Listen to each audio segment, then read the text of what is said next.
بسم الله الرحمن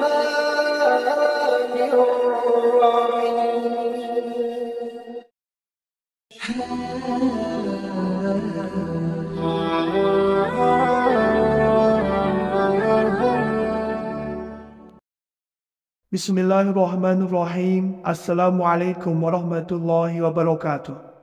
Syukur Alhamdulillah kita bisa berjumpa kembali di channel Muhasabah Fiddin. Semoga dengan perjumpaan kita ini dicatat sebagai amal ibadah dan diberkahi oleh Allah Subhanahu wa Ta'ala. Salawat dan salam selalu dan tetap tercurahkan kepada junjungan alam Nabi kita, Nabi mulia, Nabi besar Muhammad sallallahu alaihi wasallam. Allahumma salli ala Sayyidina Muhammad wa ala ali Sayyidina Muhammad.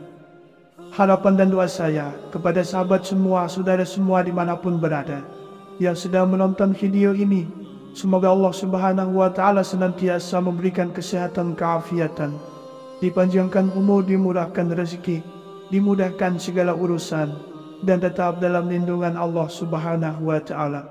Amin, Allahumma amin. Sahabat beriman yang dirahmati Allah, tak ada kebahagiaan yang paling diimpikan oleh manusia selain dicintai oleh penciptanya, Allah Subhanahu wa Ta'ala.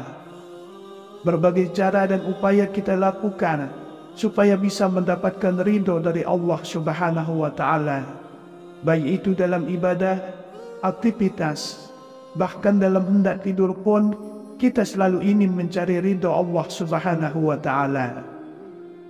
Hal tersebut kita lakukan semata-mata untuk bisa mendapatkan perhatian dari Sang Khaliq.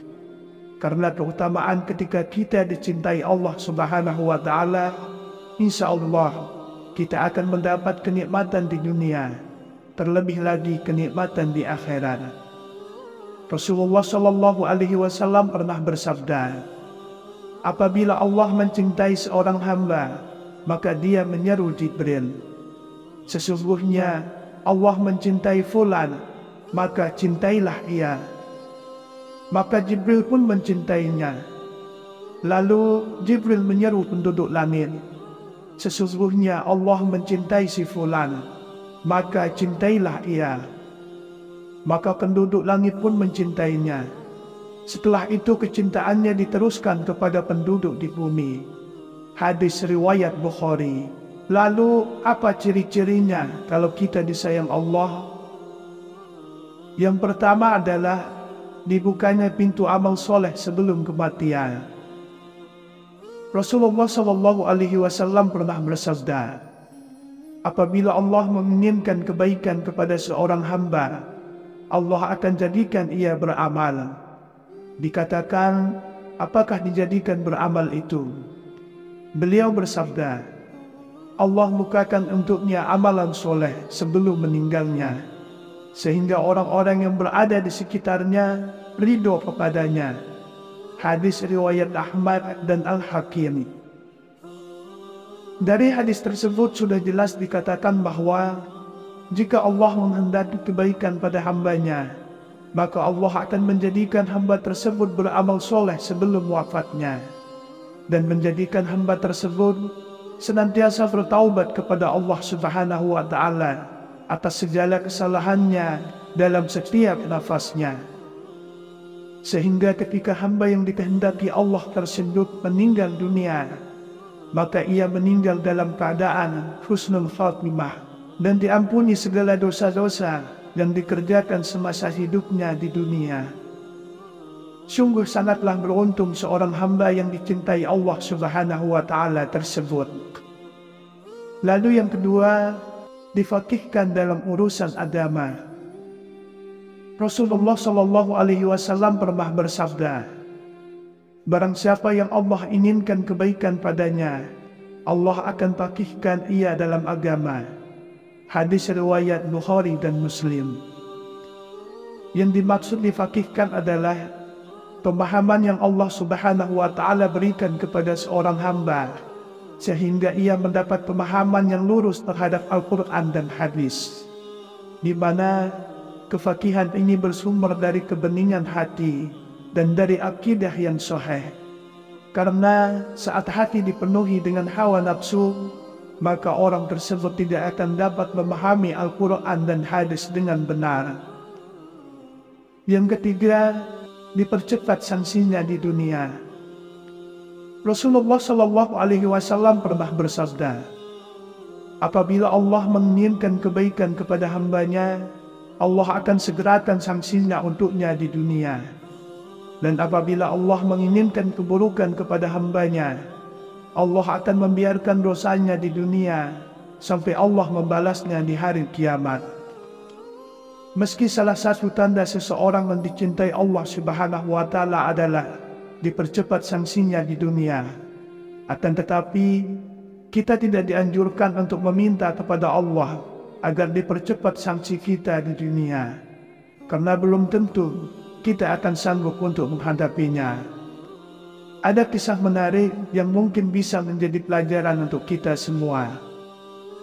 Dikisahkan dari Anas radhiyallahu anhu, Rasulullah SAW pernah menjenguk seorang laki-laki Muslim yang sedang sakit parah, sampai kurus dan lemah seperti seekor burung kecil.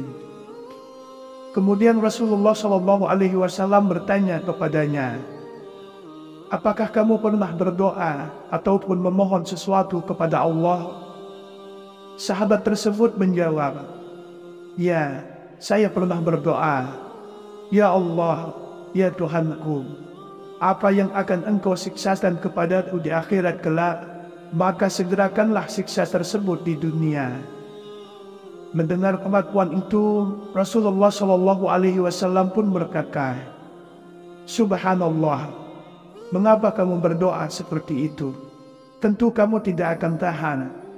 Mengapa kamu tidak berdoa, ya Allah, berilah kami kebaikan di dunia dan kebaikan di akhirat, serta peliharalah kami dari siksa neraka. Lalu Rasulullah SAW berdoa kepada Allah untuk sahabat tersebut, dan akhirnya Allah pun menyembuhkannya. Hadis riwayat Muslim. Mungkin dari kisah tersebut kita sudah ada sedikit gambaran bahwasanya siksa akhirat sangatlah berat. Untuk itu kita tidak dianjurkan untuk meminta sanksi siksaan tersebut semasa kita masih hidup di dunia. Akan tetapi kita sangat dianjurkan untuk terus dan selalu berdoa memohon ampunan kepada Allah Subhanahu wa Ta'ala agar diberikan kebaikan di dunia maupun kebaikan di akhirat.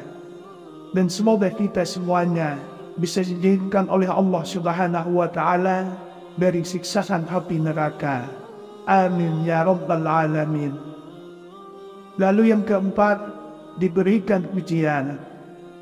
Rasulullah SAW pernah bersabda, barang siapa yang Allah inginkan kebaikan, Allah akan memberinya musibah.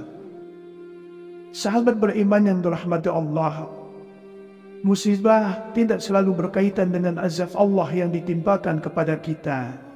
Akan tetapi, musibah sebetulnya adalah ujian bagi seorang hamba untuk menguji tingkat ketakwaan kita kepada Allah Subhanahu wa Ta'ala.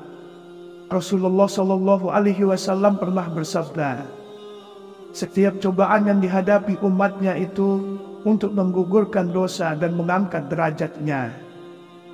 Begitu juga dalam Quran surah At-Taghabun ayat 11. Allah Subhanahu wa Ta'ala sudah berfirman, tidak ada suatu musibah pun yang menimpa seseorang kecuali dengan izin Allah. Dan barang siapa yang beriman kepada Allah, niscaya dia akan memberi petunjuk kepada hatinya, dan Allah Maha mengetahui segala sesuatu. Dalam ayat tersebut sudah jelas dikatakan bahwa semua ujian datangnya dari Allah Subhanahu wa Ta'ala. Dan bagi siapapun yang berserah diri ketika mendapat ujian dari Allah, maka Allah akan memberikan petunjuk kepada hati orang yang sedang diuji, supaya mendapatkan kebaikan dari suatu ujian tersebut. Untuk itu, apabila kita sedang diuji dengan pangkat atau jabatan, berendah hatilah atau tawadud, supaya kita terhindar dari kesombongan. Apabila kita sedang diuji dengan rezeki atau harta kekayaan, hendaknya kita semakin rajin untuk bersedekah dan membantu orang-orang yang sedang dalam kesusahan. Dan apabila kita sedang diuji dengan umur panjang, maka hendaknya kita gunakan sisa umur tersebut untuk selalu berbuat kebaikan, memperbaiki amal perbuatan, dan terus memohon ampunan kepada Allah Subhanahu wa Ta'ala. Insya Allah, dengan cara seperti itu, kita bisa menjadi manusia yang dicintai Allah Subhanahu wa Ta'ala. Amin ya Rabbal Alamin. Kemudian yang kelima, diberikan kesabaran. Dalam hal ini pun Rasulullah SAW pernah bersabda, tidaklah seseorang diberikan dengan sesuatu yang lebih baik dan lebih luas dari kesabaran. Hadis riwayat Bukhari dan Muslim. Seperti yang kita tahu, kesabaran dalam keimanan bagaikan kepala dengan badan, yang artinya keduanya saling melengkapi. Begitu juga dengan iman seseorang. Iman tak akan hidup dalam diri kita kalau tanpa dibarengi dengan kesabaran. Dan untuk bisa menjalankan perintah Allah dan menjauhi setiap larangannya, iman dan kesabaran sangatlah diperlukan. Karena iblis dan bala tentaranya tak akan pernah diam untuk menyesatkan manusia dari jalan Allah. Rasulullah SAW pernah bersabda, apabila Allah mencintai seorang hamba, maka dia menyeru Jibril, sesungguhnya Allah mencintai fulan, maka cintailah ia. Maka Jibril pun mencintainya. Lalu Jibril menyeru penduduk langit, sesungguhnya Allah mencintai si fulan, maka cintailah ia. Maka penduduk langit pun mencintainya. Setelah itu kecintaannya diteruskan kepada penduduk di bumi. Hadis riwayat Bukhari. Lalu apa ciri-cirinya kalau kita disayang Allah? Yang pertama adalah dibukanya pintu amal soleh sebelum kematian. Rasulullah SAW pernah bersabda, apabila Allah menginginkan kebaikan kepada seorang hamba, Allah akan jadikan ia beramal. Dikatakan, apakah dijadikan beramal itu? Beliau bersabda, Allah bukakan untuknya amalan soleh sebelum meninggalnya, sehingga orang-orang yang berada di sekitarnya ridho kepadanya. Hadis riwayat Ahmad dan Al-Hakim. Dari hadis tersebut sudah jelas dikatakan bahwa jika Allah menghendaki kebaikan pada hambanya, maka Allah akan menjadikan hamba tersebut beramal soleh sebelum wafatnya, dan menjadikan hamba tersebut senantiasa bertaubat kepada Allah Subhanahu wa Ta'ala atas segala kesalahannya dalam setiap nafasnya. Sehingga ketika hamba yang dikehendaki Allah tersebut meninggal dunia, maka ia meninggal dalam keadaan husnul khatimah dan diampuni segala dosa-dosa yang dikerjakan semasa hidupnya di dunia. Sungguh sangatlah beruntung seorang hamba yang dicintai Allah Subhanahu wa Ta'ala tersebut. Lalu yang kedua, difaqihkan dalam urusan agama. Rasulullah SAW pernah bersabda, barang siapa yang Allah inginkan kebaikan padanya, Allah akan faqihkan ia dalam agama. Hadis riwayat Bukhari dan Muslim. Yang dimaksud difaqihkan adalah pemahaman yang Allah Subhanahu wa Ta'ala berikan kepada seorang hamba, sehingga ia mendapat pemahaman yang lurus terhadap Al-Quran dan hadis, di mana kefakihan ini bersumber dari kebeningan hati dan dari akidah yang sahih. Karena saat hati dipenuhi dengan hawa nafsu, maka orang tersebut tidak akan dapat memahami Al-Quran dan hadis dengan benar. Yang ketiga, dipercepat sanksinya di dunia. Rasulullah SAW pernah bersabda, apabila Allah menginginkan kebaikan kepada hambanya, Allah akan segerakan sanksinya untuknya di dunia. Dan apabila Allah menginginkan keburukan kepada hambanya, Allah akan membiarkan dosanya di dunia sampai Allah membalasnya di hari kiamat. Meski salah satu tanda seseorang yang dicintai Allah Subhanahu wa Ta'ala adalah dipercepat sanksinya di dunia, akan tetapi kita tidak dianjurkan untuk meminta kepada Allah agar dipercepat sanksi kita di dunia, karena belum tentu kita akan sanggup untuk menghadapinya. Ada kisah menarik yang mungkin bisa menjadi pelajaran untuk kita semua. Dikisahkan dari Anas radhiyallahu anhu, Rasulullah Shallallahu alaihi wasallam pernah menjenguk seorang laki-laki muslim yang sedang sakit parah, sampai kurus dan lemah seperti seekor burung kecil. Kemudian Rasulullah Shallallahu alaihi wasallam bertanya kepadanya, "Apakah kamu pernah berdoa ataupun memohon sesuatu kepada Allah?" Sahabat tersebut menjawab, "Ya, saya pernah berdoa. Ya Allah, ya Tuhanku, apa yang akan Engkau siksakan kepadaku di akhirat kelak, maka segerakanlah siksa tersebut di dunia." Mendengar pengakuan itu, Rasulullah Shallallahu alaihi wasallam pun berkata, "Subhanallah, mengapa kamu berdoa seperti itu? Tentu kamu tidak akan tahan. Mengapa kamu tidak berdoa, Ya Allah, berilah kami kebaikan di dunia dan kebaikan di akhirat, serta peliharalah kami dari siksa neraka." Lalu Rasulullah SAW berdoa kepada Allah untuk sahabat tersebut, dan akhirnya Allah pun menyembuhkannya. Hadis riwayat Muslim. Mungkin dari kisah tersebut kita sudah ada sedikit gambaran bahwasanya siksa akhirat sangatlah berat. Untuk itu kita tidak dianjurkan untuk meminta sanksi siksaan tersebut semasa kita masih hidup di dunia. Akan tetapi kita sangat dianjurkan untuk terus dan selalu berdoa memohon ampunan kepada Allah Subhanahu wa Ta'ala agar diberikan kebaikan di dunia maupun kebaikan di akhirat. Dan semoga kita semuanya bisa dijauhkan oleh Allah Subhanahu wa Ta'ala dari siksaan api neraka. Amin ya rabbal alamin. Lalu yang keempat, diberikan pujian. Rasulullah Shallallahu alaihi wasallam pernah bersabda, "Barang siapa yang Allah inginkan kebaikan, Allah akan memberinya musibah." Sahabat beriman yang dirahmati Allah, musibah tidak selalu berkaitan dengan azab Allah yang ditimpakan kepada kita. Akan tetapi, musibah sebetulnya adalah ujian bagi seorang hamba untuk menguji tingkat ketakwaan kita kepada Allah Subhanahu wa Ta'ala.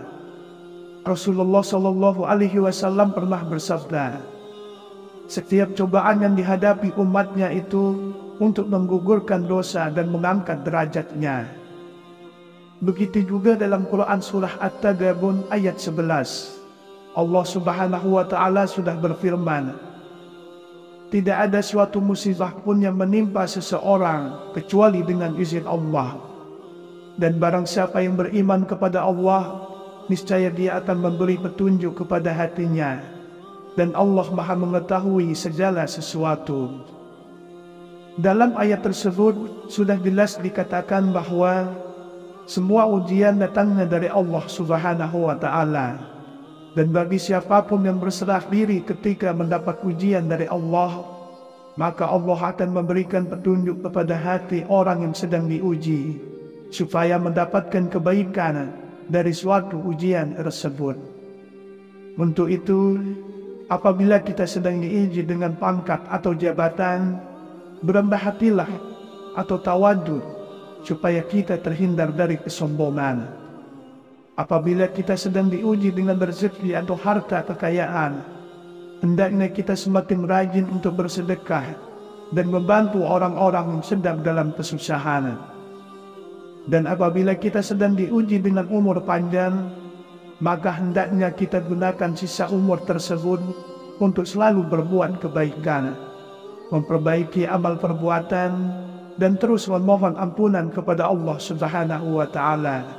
Insya Allah, dengan cara seperti itu, kita bisa menjadi manusia yang dicintai Allah Subhanahu wa Ta'ala. Amin ya Rabbal Alamin. Kemudian yang kelima, diberikan kesabaran. Dalam hal ini pun Rasulullah Shallallahu Alaihi Wasallam pernah bersabda, tidaklah seseorang diberikan dengan sesuatu yang lebih baik dan lebih luas dari kesabaran. Hadis riwayat Bukhari dan Muslim. Seperti yang kita tahu, kesabaran dalam keimanan bagaikan kepala dengan badan, yang artinya keduanya saling melengkapi. Begitu juga dengan iman seseorang. Iman tak akan hidup dalam diri kita kalau tanpa dibarengi dengan kesabaran. Dan untuk bisa menjalankan perintah Allah dan menjauhi setiap larangannya, iman dan kesabaran sangatlah diperlukan. Karena iblis dan bala tentaranya tak akan pernah diam untuk menyesatkan manusia dari jalan Allah. Untuk itu, mari kita semuanya berdoa. Semoga kita semuanya bisa menjadi salah satu di antara hamba-hamba yang dicintai Allah Subhanahu wa Ta'ala. Wallahu a'lam. Wassalamualaikum warahmatullahi wabarakatuh.